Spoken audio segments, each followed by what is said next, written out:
Comment appeler à l'existence les choses qui n'existent pas? Comment manifester dans la matière les désirs de l'âme? Comment rendre réels tous ces rêves qui jusqu'ici ne trottent que dans notre tête, dans notre cœur? Avant de poursuivre cette vidéo, je t'invite à liker, à t'abonner et surtout à partager. La première chose, c'est de t'assurer qu'il soit sain. Sain, ça veut dire quoi? Est-ce qu'il contribue au bien-être de l'humanité? Est-ce qu'il contribue au bien-être de ton prochain?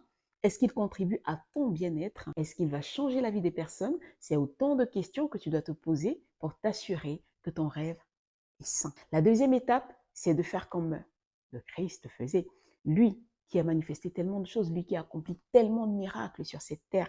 Il ne disait pas, mon Dieu, j'ai besoin de ci, mon Dieu, j'ai besoin de ça. Pourquoi? Parce que avoir besoin, c'est accepter qu'on n'a pas. Alors, qu'est-ce que tu dois faire? C'est rendre grâce. Comme Jésus a fait lors de son miracle avec le pain et les poissons. Il prit le pain, il rendit grâce. Il n'a pas pris le pain et il s'est dit, oh mon Dieu, j'ai besoin que tu multiplies ce pain, je t'en prie, fais ceci, donne à manger un machin. Il ne s'est pas mis à pleurnicher, il ne s'est pas mis à supplier. Il a rendu grâce. La première étape, c'est de rendre grâce. La deuxième étape, c'est de proclamer ce que ton cœur désire. Au commencement était la parole. La parole était avec Dieu et la parole était Dieu.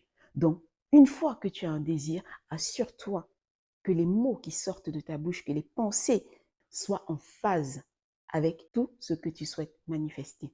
Proclame à haute voix ce que tu veux. Quand tu es dans ta maison, ne te contente pas seulement de dire les affirmations positives que tu vois circuler sur Internet ou les affirmations positives que les autres partagent. Assure-toi de proclamer les affirmations positives qui sont en phase avec ton rêve, en étroite phase avec ce que tu souhaites manifester. Proclame jusqu'à ce que ton rêve devienne une réalité. La troisième étape, c'est de rester fidèle à son rêve, fidèle à sa vision. Je vais ici partager l'exemple d'Abraham qui a reçu la prophétie d'un fils, la prophétie d'une nation, la prophétie d'une multitude. Et cette prophétie ne s'est réalisée qu'au bout de plusieurs décennies. Mais ce qui est important à retenir ici dans cette histoire, c'est la fidélité d'Abraham. Il ne s'est pas dit au bout de 10 ans, oh, mon rêve ne pourra pas se réaliser. Oh, il y a ci, il y a ça, ma femme est vieille, je suis comme ça. Il y a cru jusqu'au bout. Il y a cru jusqu'au bout. La parole ne mentionne pas le contenu de ses pensées, mais je suis certaine que quand la pensée d'un fils venait dans sa tête, il se disait, l'Éternel a mis la vision dans mon cœur. Cela s'accomplira.